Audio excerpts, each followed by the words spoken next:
हाँ तो so guys आज हम पढ़ेंगे सेकेंड लेसन है आम्ल क्षार तथा लवण। आम्ल क्षार तथा लवण इसके बारे में आज हम पूरा जो है टोटल जानेंगे। तो ये क्या है हमारा भाई 10th क्लास का जो है एक टॉपिक है। 10th क्लास का मोस्ट इम्पॉर्टेंट टॉपिक है भाई अम्ल क्षार तथा लवण। तो ये सेकेंड लेसन है, इसके बारे में आज हम क्या जानेंगे, अम्ल तथा क्षार। आज हम इन दोनों को जो है डिफाइन करेंगे। तो देखिए अम्ल और क्षार का पुराना नियम, इसमें भाई टू कॉन्सेप्ट है। क्या है? टू कॉन्सेप्ट है।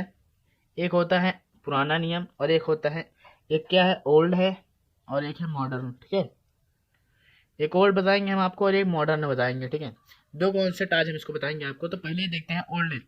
ये क्या है? पुराना नियम। ओल्ड कॉन्सेप्ट देखेंगे तो क्या होता है। ओल्ड कॉन्सेप्ट में देखेंगे अम्ल क्या होती है, कि अम्ल जो है स्वाद में खट्टे होते हैं और अम्ल नीले लिटमस पेपर को लाल कर देते हैं। क्या? जो नीला लिटमस पेपर होता है उसको अम्ल जो है लाल कर देते हैं। क्या?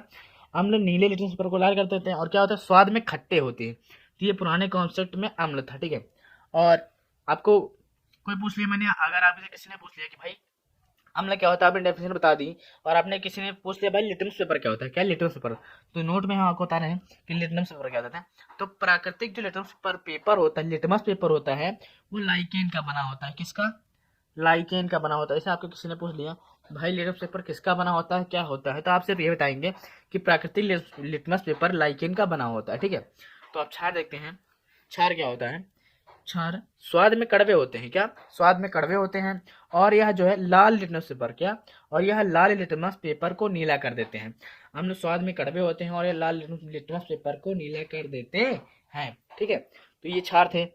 ये भाई स्वाद में खट्टे होते थे और ये स्वाद में कड़वे होते थे, इसमें डिफरेंस ये है। तो ये आपने देखा। आगे जो है मॉडर्न कॉन्सेप्ट जो हम बताने से पहले आपको बताने वाले समस्थानिक क्या होता है। समस्थानिक ये भी बहुत इंपॉर्टेंट है 10th क्लास के लिए। तो परमाणु समान हो यानी परमाणु क्रमांक, यानी यहाँ पर क्या है, परमाणु क्रमांक समान हो। ठीक है, परमाणु समान हो, इसमें परमाणु समान हो या परमाणु क्रमांक समान हो और उनका जो परमाणु भार हो वो अलग अलग हो, यानी समस्थानिक कहलाता है। तो अगर परमाणु क्रमांक या परमाणु जो है जितने होते हैं उसमें तत्व में, तो वो समान होंगे और उसका परमाणु भार यानी अलग अलग होगा, तो वह समस्थानिक कहलाएंगे। जैसे हाइड्रोजन को ले लेते हैं। क्या? हाइड्रोजन को ले लेते हैं। हाइड्रोजन को अगर देखते हैं तो हाइड्रोजन के कितने, तीन समस्थानिक है ना, तीन समस्थानिक है भैया। हाइड्रोजन के तीन समस्थानिक है। पहला देखते हैं, पहला क्या होता है 1H1। ठीक है, और एक दूसरा क्या है 1H2 और एक तीसरा क्या है 1H3। इसके तीन समस्थानिक है। ठीक है, अब पहले वाले को क्या कहते हैं, पहले वाले को कहते हैं प्रोटियम। ठीक है, आप लोग इसको लिख सकते हैं। पहले वाले क्या कहते हैं 1H1 को कहते हैं प्रोटियम। ठीक है, और 1H2 को क्या कहते हैं ट्राइटियम। ट्राइटियम नहीं कहते इसको, इसको कहते हैं डाइटेरियम, ड्यूटेरियम जिसे कहते हैं। इसको दो वाले को हम कहते हैं ड्यूटेरियम। इसको हम डी लिख सकते हैं, कि इसको हम डी लिख देते हैं ड्यूटेरियम। और 1H3 को क्या कहते हैं ट्राइट्रियम। ट्राइट्रियम इसको टी लिख सकते हैं। इसको प्रोटियम लिखते हैं पी, चाहे पी लिख दिए चाहे 1H1 लिखिए 1H2 1H3। तो ये तीनों जो है हाइड्रोजन के समस्थानिक है। तो इतना क्लियर हुआ, तीनों जो है हाइड्रोजन के समस्थानिक है। समस्थानिक क्लियर हो गया।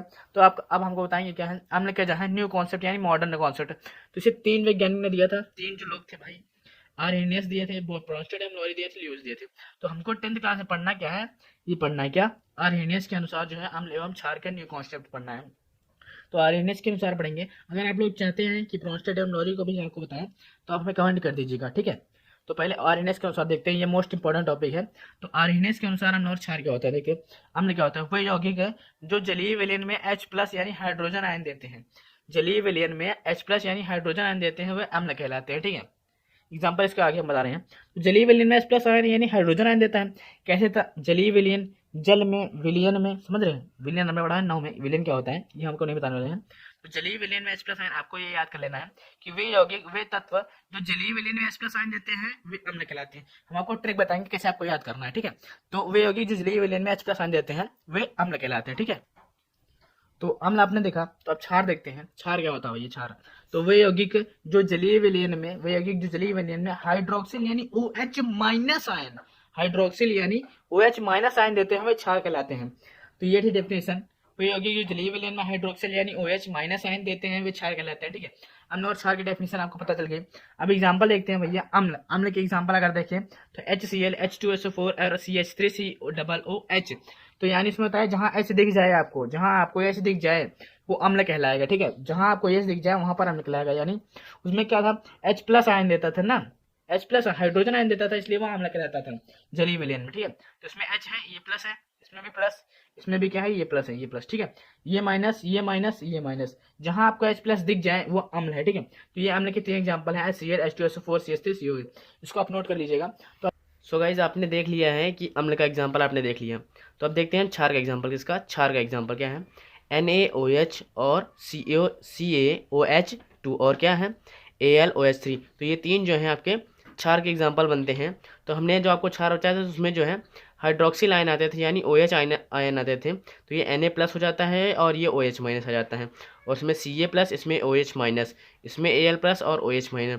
तो OH आ गया है, इसका मतलब है ये क्या, क्षार है। उसमें H आ गया, इसलिए क्या है, हाइड्रोजन, यानी क्या हो गया, अम्ल है। ठीक है, तो अगर आपको वीडियो अच्छी लगी हो, लाइक अच्छी आई हो, तो थैंक यू दोस्तों।